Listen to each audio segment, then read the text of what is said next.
Šį penktadienį Jonavos politechnikos mokykloje vyko konferencija Profesinis mokymas verslo ir valstybės kontekste. Pirmą kartą mokykloje lankėsi Lietuvos Respublikos švietimo ir mokslo ministerijos kancleris Dainius Numgaudis. Į renginį atvyko Jonavos rajono savivaldybės mero pavaduotojas Remigijus Osauskas, akcinės bendrovės Achema personalo ir bendrųjų reikalų direktorius Gitenis Subačius, Kauno krašto profesinių mokyklų vadovai, darbdaviai ir partneriai. Mokyklos direktorė Virginija Milinavičienė pristatė renginio dalyvius ir konferencijos tikslus. Mielieji, labai visus sveikinu susirinkus į Jonavos politechnikos mokyklą. Labai džiaugiuosi šitoje mokykloje. Tikrai mūsų konferencijos vyksta, sakyčiau, sistemingai, bet kad garbių mums, brangių, mielų žmonių į šitą mokyklą ateina vis daugiau, tai akivaizdu, mes matome. Tikrai labai ačiū tiems, kurie atvažiavo, kurie susirinko. Mūsų pagrindinis konferencijos tikslas buvo visiems pasakytas, visi matė, žinojo, tai yra profesinis mokymas verslo ir valstybės kontekste. Tai yra tokia tema, o ką mes norim pasiekti, mūsų tikslas tai būtų apžvelgti profesinio mokymo galimybes, perspektyvas, kuo labiau jį priartinant prie verslo. Na ir žinoma, turbūt nebūsim labai kuklus, norim parodyti ir savo mokyklą, ir savo mokyklos rezultatus, pokytį, kaitą, ką mes per keletą metų padarėme. Švietimo ir mokslo ministerijos kancleris kalbėjo apie profesinio mokymo įstaigų problemas ir apie tai, kaip pasikeitė visuomenės požiūrės į šias mokymo įstaigas. Pasak Dainiaus Numgaudžio, moksleiviams reikia dėmesio ir palaikymo. Svarbiausia tai, kad jauni žmonės dirbtų čia Lietuvoje. Švietimo ir mokslo ministerijos kancleris taip pat džiaugiasi labai gerais santykiais su Jonavos rajono savivaldybė. Matyt, visiems yra labai džiugu, kad toks pirmasis šių metų mūsų profesinio rengimo sistemoje pirma proga yra pasižiūrėti ir pradėti būtent nuo Jonavos ir matyti įvertinti tos pokyčius, kurie yra įvykę per pastarąjį laikotarpį. Aš visuomet esu priešininkas, kai mokyklos istorija yra rašoma pagal direktorius šiaip. Todėl, kad istorija mokykloje ne vadovai kuria, o visa bendruomenė. Bet šioje situacijoje manau, kad tam penkmečiui, kuris yra, taip pat bus matyti, kaip direktorė Virginija dirba šiuose pareigose. Na, iš tikrųjų yra gera proga pažiūrėti, kas per tą penkmetį yra padaryta. Jo labiau, kad tai buvo susiję ir su daugeliu kitų procesų, kurie vyko profesinio mokymo sistemoje. Ir matyti, šiandien bus proga apie tai, kad pakalbėti truputį plačiau, todėl kad tai, kas yra daroma gerinant būvį, renovuojant pastatus, yra labai svarbu, bet kur kas svarbiau yra pokyčiai, kurie vyksta sisteminiai. O jų yra labai daug ir bedeje per daugelį metų, ir čia matyti reikia tai pasakyti kaip priekaištą mums patiems, visų pirma, švietimo ir mokslo ministerijai. Mums nepavyko perlaužti stereotipų, kurie yra susidarę profesinio mokymo sistemos atžvilgiu. Ir matyti, didžiausia problema yra tai, kad dabar savo vaikus leidžia arba tik išleido į mokslus tie, kurių supratimas apie profesinį mokymą yra kaip tik susidėjęs pačiu piku to, kai į profesinį mokymą buvo siunčiama kaip nuobauda, kai mokytojai gąsdindavo, kad jeigu neklausysi manęs, ne tik, kad iš drausmės pažymį blogą gausi, bet ir būsi nusiųstas į vieną ar kitą mokyklą ir vieną ar kitą specialybę. Kai buvo tai daroma ir prievartiniu būdu. Ir iš kitos pusės buvo natūralu, kai žmonės, kai buvo ta karta, kuri nemaža dalimi buvo visai be išsilavinimo. Ir jie natūralu, kad savo vaikams, mūsų tėvai, norėjo gauti kaip galint aukštesnį išsilavinimą ir nelabai dažnai žiūrėdavo, kokios yra kitos galimybės. Dabar mes matome, kad kai gyvename neplaninės ekonomikos sąlygomis, kai yra visiškai pasikeitusi visa švietimo filosofija. Man kartais yra gaila, kad iš tikrųjų ypatingai atskiri profesinių įstaigų vadovai, kaip pelytės grėtinė, vis plaka tą grėtinę, bet čia yra, matyt, ryškiausias įrodymas, kad viena pelytė nieko nepadarys. Tai čia turime visi kartu žiūrėti, kaip mes galime į šiuolaikinį lygmenį dar labiau pakelti profesinio mokymo sistemą, mokymo programas, kaip sukurti sąlygas darbui, kaip aprūpinti įrangą ir niekiek nemažiau yra apie tai, kaip mes viešoje erdvėje sugebame pristatyti tuos stebuklus, tikrai to žodžio prasme, kurie yra profesinio mokymo įstaigose daromi. Nes iš tikrųjų, kai žiūri atskiras mokyklas, yra ypatingi pokyčiai ir yra visiškai pasikeitęs daugeliu atveju pati ugdymo įstaigos filosofija, atsiranda normalus ne tik bendradarbiavimas, bet koja nuėjimas su verslu, bet vis dėlto tos viešuosios opinijos ir ne tik plačiosios opinijos, net ir to, su kom kasdien dirbame, tarkime, su darbdaviais, mes vis dėlto nesugebame iki galo ir patys suvokti ir perteikti, kad vienas be kito niekur nesidės.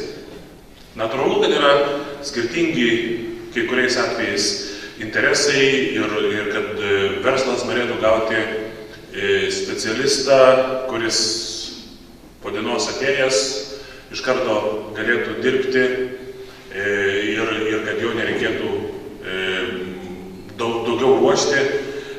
Bet čia vėlgi turim suprasti, kad stebuklų nebūna. Prisiminkime, kiek metų į profesinį mokymą po nepriklausomybės iš vis nebuvo dedama jokių pinigų. Aš labai gerai prisimenu, turbūt tai buvo kokie 99 ar 2000 metai, kai kėlėme iš Lauškų rūmų mokyklą į buvusias kuros aparatūros pastatus ir įranga išmontuota ir buvo montuojama staklės, kai nuvažiavau, baisu pasidarė. 58 metų tekinimo ir frezavimo staklės buvo montuojamas į naujai renovuotą, sutvarkytą pastatą. Ir tik čia jau šioje situacijoje matyti, kas daug išlošia iš Lietuvos stojimo į ES ir struktūrinių fondų pinigų atėjimo į Lietuvą, tai išlošia mokslas ir išlošia profesinis lavinimas, todėl, bet dabar yra tas laikas, kai mes toj turėtumėm pajusti rezultatą, todėl kad tos investicijos, kurios buvo per pastruosius 5-6 metus padarytos, jau eina prie to, kad mes turime pajusti rezultatą ir pamatyti, kad pagaliau moksleiviai, kurie mokosi profesinėse mokyklose, gauna įrangą, stakles tokias, kurių dar nėra net kai kuriuose ir verslo įstaigose. Kad į verslą šitie įrengimai ateis dar po kokių metų, pusantrų matyti. Ir jau turime keletą tokių vietų Lietuvoje, kur galime pasakyti, kad tai yra ateities įranga. Jau yra viena. Aišku, dar labai daug turime padirbėti rengdami ir sukurdami sistemą profesijos mokytojų.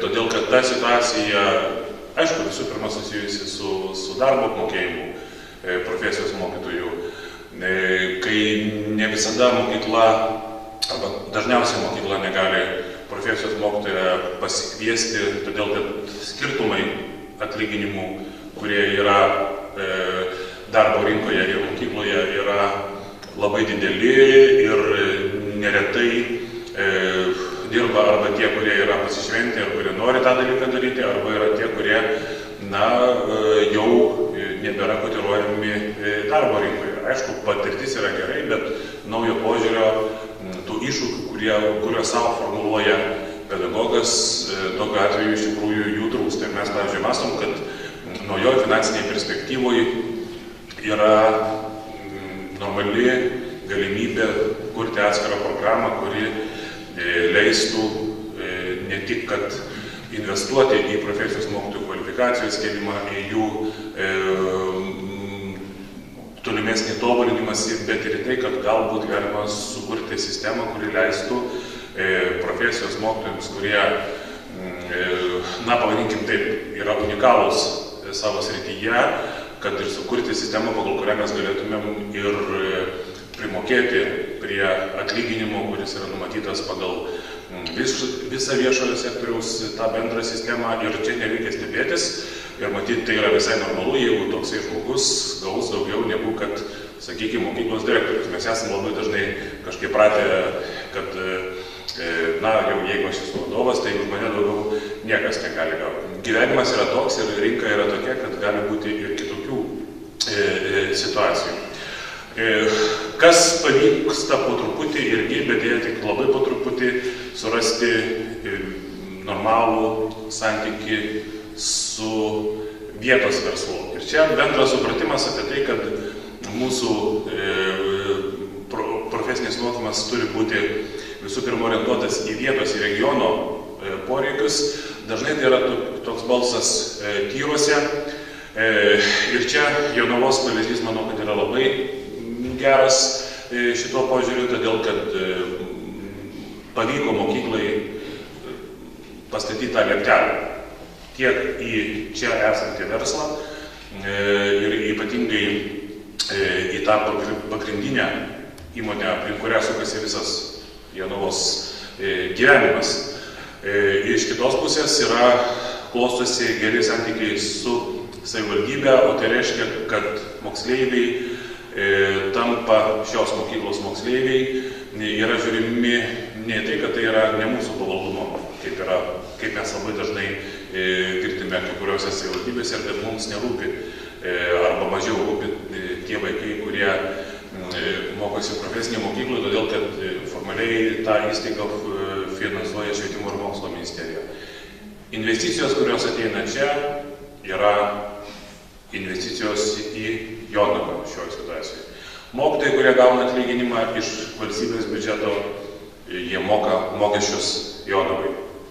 Ir naudojasi tuo pačiu visa infrastruktūra, kuri yra savivaldybės išlaikoma. Aš džiaugiuosi, kad mūsų santykiai su Jonavos savivaldybė šioje situacijoje yra pavyzdiniai, ir tie būsimi projektai, prie kurių mes artėjame ir turime tikrai tokį netradicinį žingsnį ir džentelmeniškai laikomės įsipareigojimų, ir čia viešai norėčiau pagirti savivaldybę, todėl kad kiekvieną kartą, kai tik sužinau, kad meras atvažiuos į ministeriją, jau galvoju, pasakys, kad bandys naujai valdžiai įrodinėti, kad jie nevykdys savo įsipareigojimų, bet žiūriu, ne, viskas vyksta taip, kaip turi būti, ir aš manau, kad tai, ką mes padarysime jau per šios metus, ko gero, tai bus ir miestas gražesnis, ir tuo pačiu bus galimybė mokyklai koncentruotis vienoje vietoje,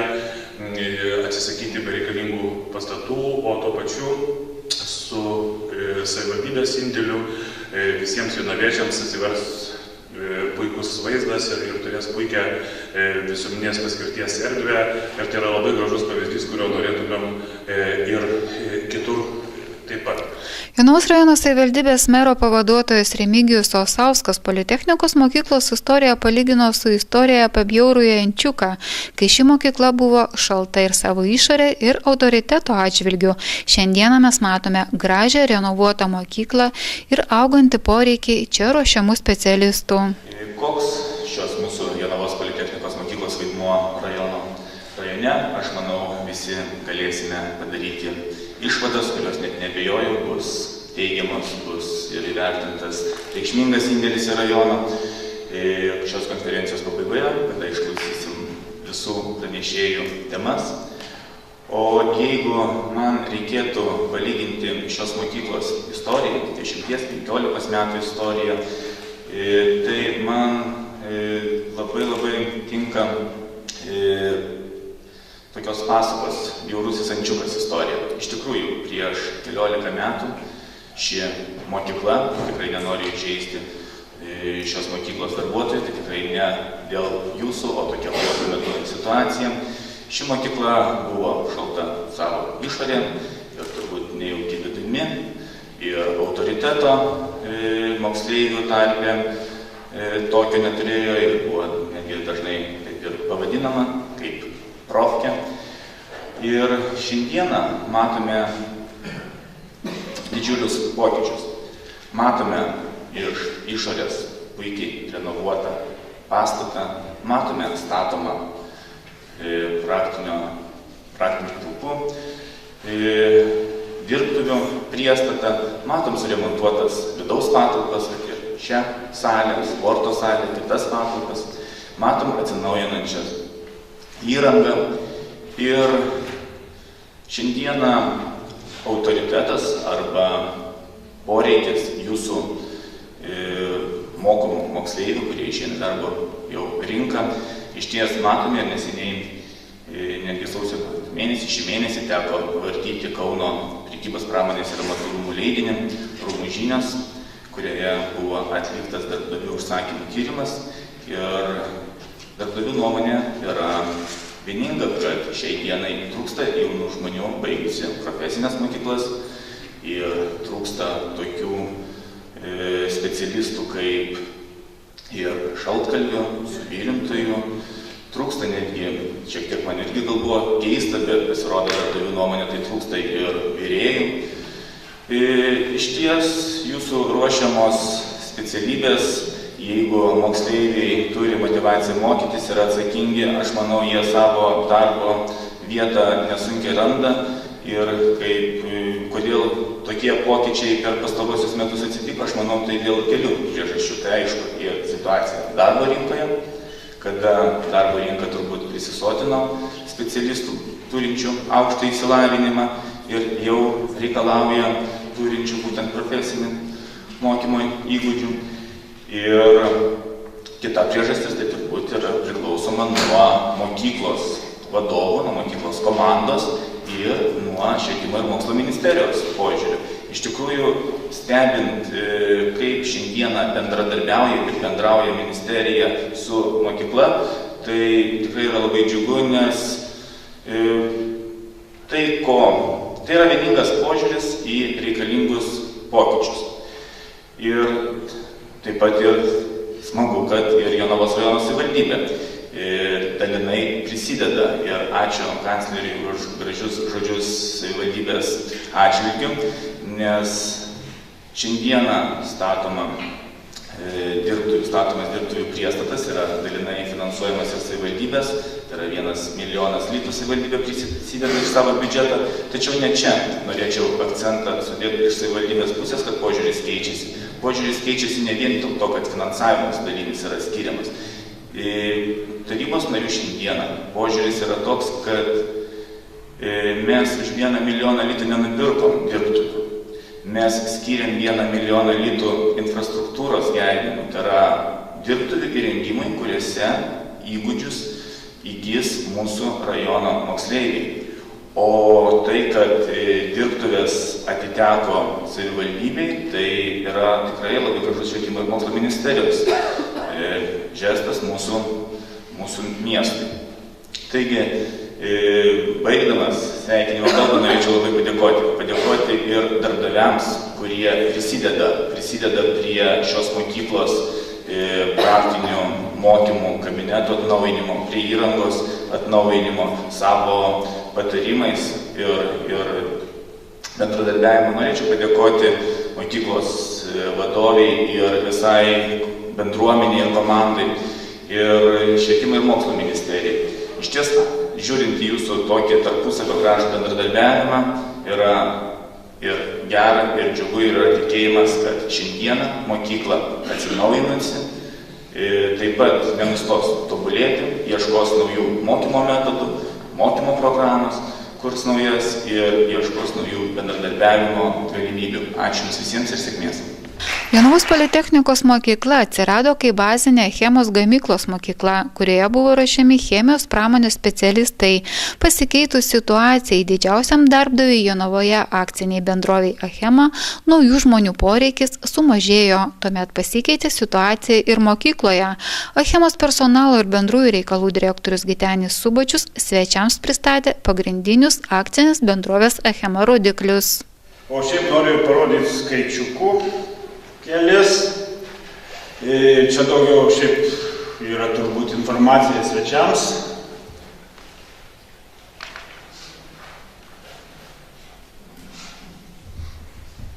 Išmoksime tokius. Faktai apie AB Achemą. Tai didžiausias darbdavys Jonavos rajone. Čia mato tos pagrindinius skaičiukus. O kitais metais gražus jubiliejus, 50 metų, kai buvo pagaminta pirmoji produkcija tuometinėje azotinių trąšų gamykloje. Tai mes, kaip sakant, nebejaunėjom, pakankamai subrendę. Ir grįžtant į istoriją, vėlgi čia daugiau sakau svečiams, vietiniai visi mes turbūt žinom, kad ta mokykla, kurį mes dabar esam, atsirado kaip bazinė tos chemijos trąšų gamyklos mokykla, kurios pagrindinis uždavinys buvo ruošti specialistus, būtent tai dideliai savo mastais gamyklai. Tačiau istorija keičiasi, laikas keičiasi ir situacija šiai dienai, turiu pripažinti, manau, ir direktorė patvirtins, kad yra ryškiai pasikeitusi ir Jonavos politechnikos mokykla nėra tokia, kaip buvo. Tai nėra jinai Achemos bazinė mokykla. Čia svečiam sakau, kadangi realiai šiai dienai pamatyti skaičiukus, šiaip čia rodau skaičiuką apie darbuotojų struktūrą, tai 66% yra darbininkai, tai kaip sakant, potencialus mokyklos absolventai. Ir jų amžiaus vidurkis yra 44 metai, tai irgi gan aukštokas, tai matyčiau gan perspektyvos tokios teigiamos, poreikis yra. Šiaip, žiūrint kitų kriterijų, tai darbuotojų kaita, čia skaidrės nėra, tačiau Vaigrupo duomenim vidutinė darbuotojų kaita Lietuvoje įmonėse, tai praeitais metais, tai 13 buvo 17%, o 12 15%. Kas liečia Achemą, tai skaičiai 13 metais 5,03%, 12 3,73%. Tai realiai kaita yra maža, tikrai galiu pasakyti, kad maža ir tas poreikis naujų žmonių nėra didelis.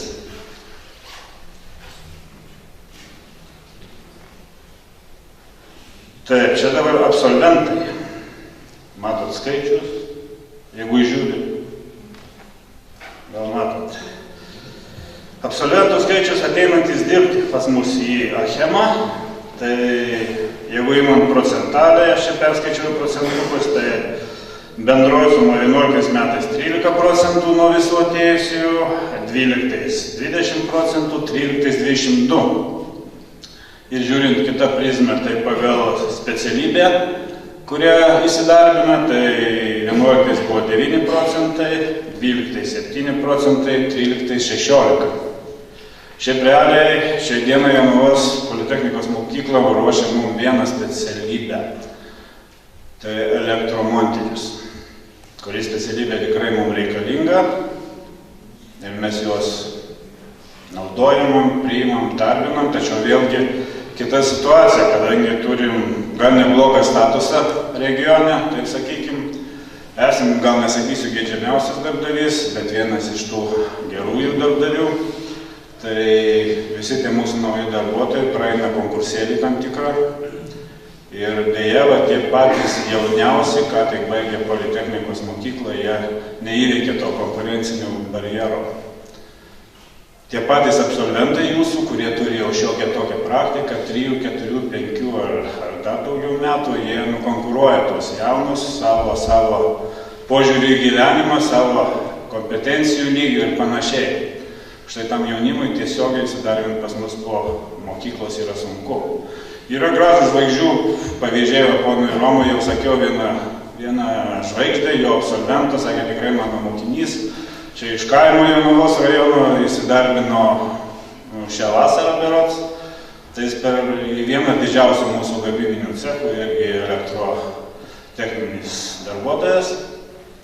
Ir nukonkuravo, sakykime, senbuvius ir užėmė aukščiausią kartelę, ką jisai gali užimti tą poziciją, vyresnysis elektromonteris, kaip sakau, vienas svarbiausių cechų. Užėmė tą poziciją aplenkdamas senbuvius, kurie jau pradirbė ten eilę metų tame padalinyje. Tai vėlgi, jauno žmogaus palyginus, apie 30 metų, asmeninės savybės, kompetencija tikrai labai gera ir patinka jis mums ir vertinamas. Lietuvos aplinkos apsaugos investicijų fondo klimato kaitos programos projektų skyriaus vyriausioji specialistė Indrė Kapušytė pasisakė tema viešosios paskirties pastatų modernizavimo projektų įgyvendinimo ypatumai. Ši tema yra labai aktuali ruošiantiems pastatų modernizavimo projektus. Jonavos politechnikos mokyklos direktorė Virginija Milinavičienė pristatė mokyklos istoriją, jos viziją ir misiją – ruošti kvalifikuotus darbo rinkos poreikius atitinkančius specialistus, kurti aplinką, kurioje formuotųsi nebijanti pokyčių laisva ir atsakinga asmenybė, suvokianti mokymusi visą gyvenimą svarbą. Direktorė pasakojo apie vykdomus projektus, džiaugiasi jaukia aplinka ir dėkoja visiems prisidėjusiems prie mokyklos atnaujinimo. Ir visai nesvarbu, kurioje vietoje mes esame. Mes žinome, džiaugiamės, kad esame Lietuvos viduryje, visai šalia Kauno, visai jų draugai ir visai netoli jų, bet mums labai svarbu, kuria kryptimi mes judame, ką mes darome ir kaip mes gyvename viduje. Labai trumpai pristatau mokyklos istoriją. Šitas pastatas pastatytas, matote, daugiau kaip prieš 40 metų.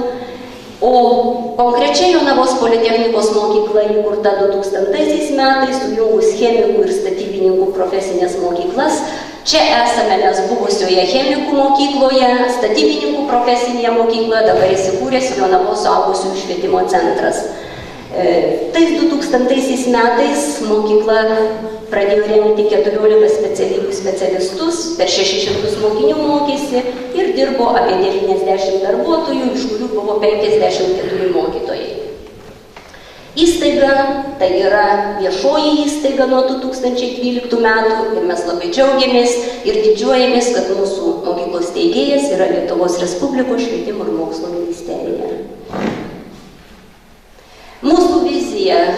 Tikrai mes esame atvira, lanksti, patraukli, nuolatos besimokanti ir auganti organizacija, puoselinti mūsų savitą kultūrą, pagrįstą pasitikėjimo, atsakomybę, suteikianti galimybes kiekvieno nario saviraiškai ir tai stengiamės daryti, kad būtų ne tik šūkis, bet viskas tai būtų mūsų darbai. Mūsų yra misija, pagrindinė tai misija yra ruošti kvalifikuotus darbo rinką atitinkančius specialistus ir žinoma, asmenybė laisva, besimokanti visą gyvenimą, nes tai, kas prieš 5 minutės turbūt dar buvo naujovė, po 5 minučių jau yra tiesa, o dar po 5 minučių jau visiems žinoma ir turbūt jau būna pasenę. Yra toks gyvenimas, mes stengiamės su tuo laiku eiti, mokytis ir tobulėti.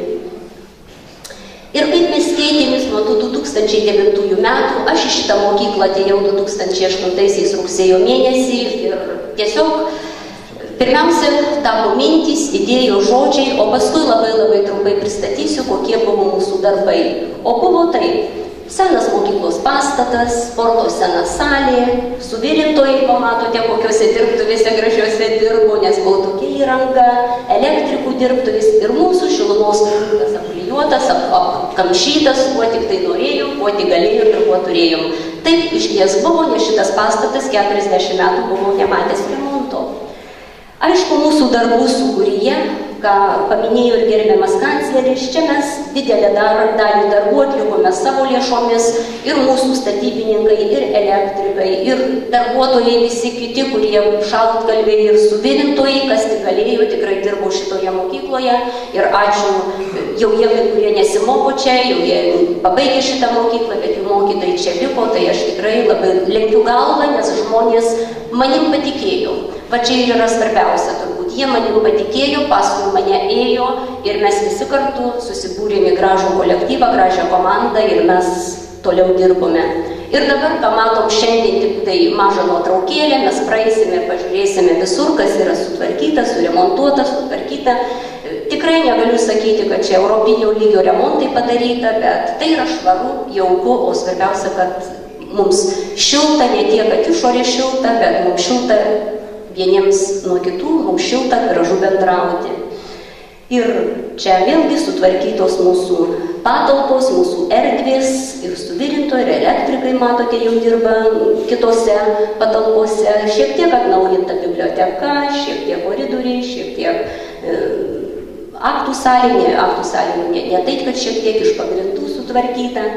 Ir dabar mokiniai, kaip keitėsi mūsų mokiniai? Aš čia ėmiau keletą tik tai rezultatų, tai mokinių skaičius 2090 man pradėjus dirbti šitoje mokykloje buvo 345. Dabar 506, šiais metais irgi vidurkis yra 506. Čia yra kiek nutraukė mokymosi sutartis, mokinių skaičius mokslo metų pabaigoje. Tikrai viso kolektyvo vardu, girdint visiems žmonėms, galiu sakyti, mes gal kartais ir per daug principingi, pas mus būna, kad neišlaiko net ir kvalifikacinio egzamino čia pat mokykloje. Išties žiūrime atsakingai, principingai į darbą. Toliau mokinių pokytis grafiškai, tai matot, pasiekim vidurį tokį ir dabar apie 500 mokinių išlaikome, bet aš čia esu net pasirinkusi duomenis rajone, tai šiai dienai, rugsėjo 1 dienos duomenim, 9-12 klasių mokinių rajone buvo 2060 be mūsų mokyklos. Manyčiau, 500 mokinių tai yra daug, kad pas mus ateina iš tokio būrelio mokinių. Dabar mūsų mokyklos personalas dirba 73 darbuotojai, iš kurių 5 vadovai, tai yra pavaduotojas ugdymui, skyrių vedėjai, pavaduotojas ūkiui, 19 profesijų mokytojų, 18 bendro ugdymo mokytojų ir kiti darbuotojai. Ir kai čia pradėjus man dirbti, kolektyvas visas yra liudininkai, kad atėjo kandidatai dar čia į savivaldybės tarybos narius, tai vienas sau leido žmogus pasakyti, sako, oi, kokia negraži, čia jūsų ta mokykla purvina, negraži, apšniokšta. Tai aš tik buvau pradėjusi dirbti, aš išdrįsau pasakyti vieną sakinį, bet joje dirba labai geri ir šilti žmonės. Ir kada mokykloje yra gera atmosfera, kada yra geri žmonės, į kuriuos gali atsiremti, tikrai padaryti galima daug ir mes tą darome ir turbūt akivaizdu tai matosi. Dabar keitėsi, aišku, darbuotojai, negalėčiau sakyti, kad aš čia atėjau ir išvaikiau visus, tikrai taip nebuvo. Išėjo daugelis pensinio amžiaus žmonių ir darbuotojų vidurkis buvo visų darbuotojų 54, dabar 51 metai, mokytojų 53, dabar 48 vidurkis. Na ir svarbiausia, tai yra mokyklos vadovų vidurkis buvo 58 metai. Vienintelį aš pakėliau vidurkį tada, nes tikrai visi buvo pensinio amžiaus žmonės mokykloje. Ir dabar mūsų mokyklos vadovų vidurkis 49. Išties savo vadovams irgi labai dėkoju, linkiu sėkmės ir ištvermės, nes komanda yra graži, darni ir mes tikrai gražiai darniai dirbame. Tai išties trumpai, maža vizitinė kortelė mūsų mokyklos nesiplečia toliau ir tikrai labai dar kartą dėkoju, ačiū, kad jūs esate čia. Sveikinimo žodžius tarė Kauno profesinio ugdymo rengimo vadovai, pasisakė darbdaviai ir kiti konferencijos dalyviai. Svečiai turėjo galimybę susipažinti su Jonavos politechnikos mokykla po renovacijos, mokyklos bendruomenės narių pastangų ir tarptautinių ryšių dėka mokykloje sukurta jauki ir saugi ugdymo aplinka, diegiami šiuolaikiniai ugdymo metodai ir technologijos.